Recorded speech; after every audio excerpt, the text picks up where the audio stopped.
So we'll get that too here. So here's what this means, right? Here's the words. I'll draw. Now I'm going to draw it like it normally is. Here's an axon. Right here, we just had this in and out of sodiums and potassiums. When the sodiums came in, that was the action potential, right? That was our spike in the graph. I'll put the graph up here. In this same area, a split second later, the sodiums coming in caused the potassium gates to open. When the potassium gates went out, that was when our graph went back down, that spike, right? And it went down even further, okay? In this local area now, we've gone back to near resting potential, but we went again a little bit under, but really fast. We're going to go back to resting potential thanks to the sodium potassium pump, right? Well, all that in and out of sodiums specifically caused a whole bunch of sodiums to be inside for a split second, right here, right in this local area. What those positives did is right next door in the sodium channels right next door, these caused their gates to open. That means just a split second after the sodium flooded in here, it flooded in here, and then here, and then here. And this action potential, again, was propagated along this axon, always away from the cell body, remember? Here's where the undershoot comes into play, okay? The time during which an area is in this more than -70 difference between inside and outside, because so many potassiums came in, right? Or excuse me, so many potassiums went out, is called its refractory period. And that means, again, it's further away from getting back up to -55. -55 is the boom. That's when it spikes, right?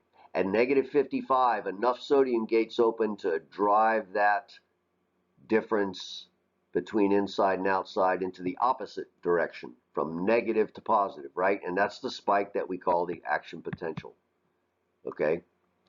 So if I'm in that part that's now like, I'll call it -85, right?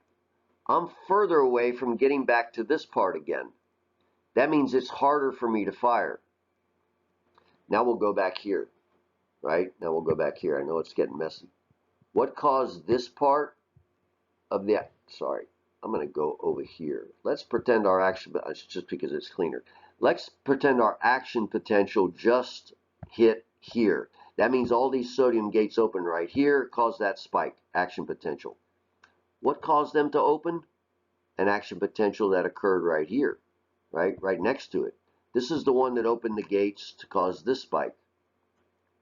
But this place had that spike happen. This place had that spike happen just a split second ago.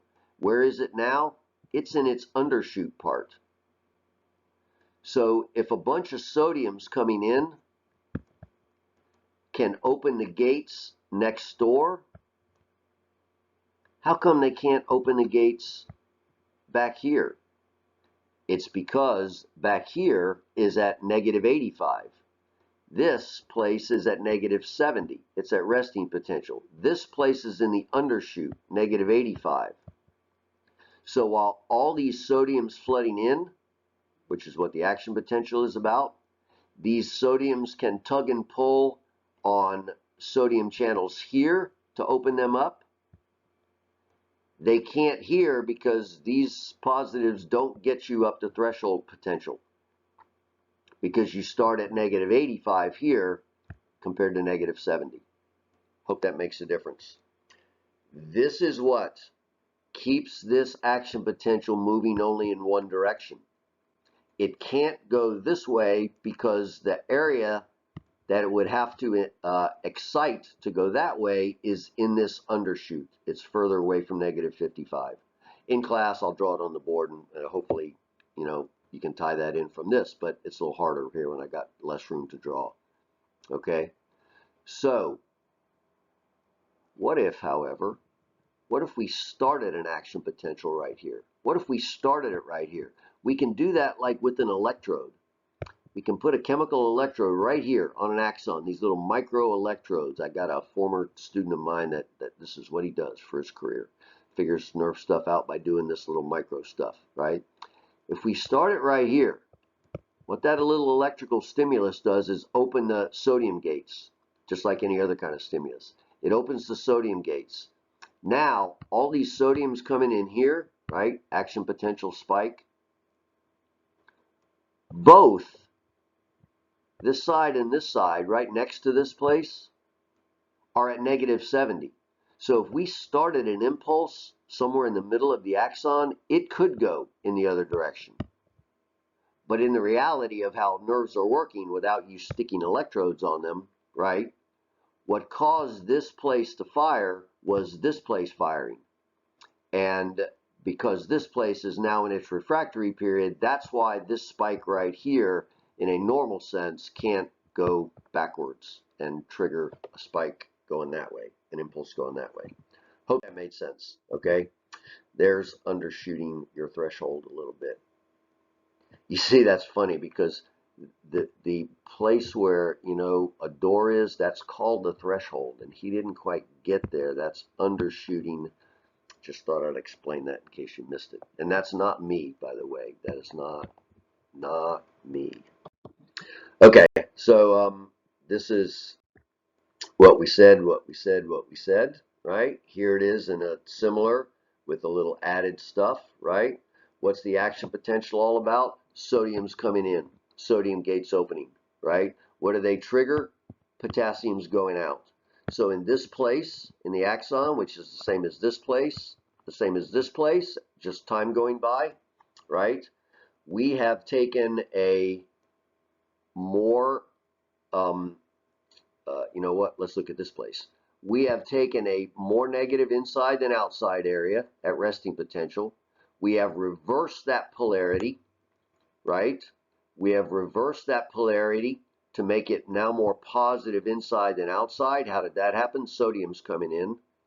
And then we have re-reversed it. We have repolarized it by having potassiums come out. But now to get to a place where we can have this happen again, the sodium-potassium pump has to reestablish this, right? It's got to drive these potassiums back in, drive the sodiums back out, so that this little local area can be ready to fire again. And that takes milliseconds, but it does take some time, okay? So the propagation of this nerve impulse is the result of local currents. Local means in just one place, if we look at this one place, right? And it causes each successive part of the axon to reach the threshold potential. How? By opening some sodium gates, by literally pulling them open with these sodiums, and that's how this impulse goes down the line of an axon. So now back to this. If you are an axon that is myelinated, that means again you're covered by these Schwann cells. You're covered, except not completely, because you have these little gaps in between Schwann cells called nodes of Ranvier, right? What this means is very simply this. With all this fatty membrane in the way, all this layers of this wrapped around cell, you can't have sodiums and potassiums going in and out at this place. But again, this is small. These are small.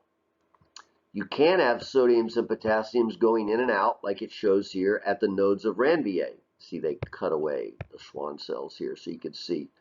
And so we can have an action potential here.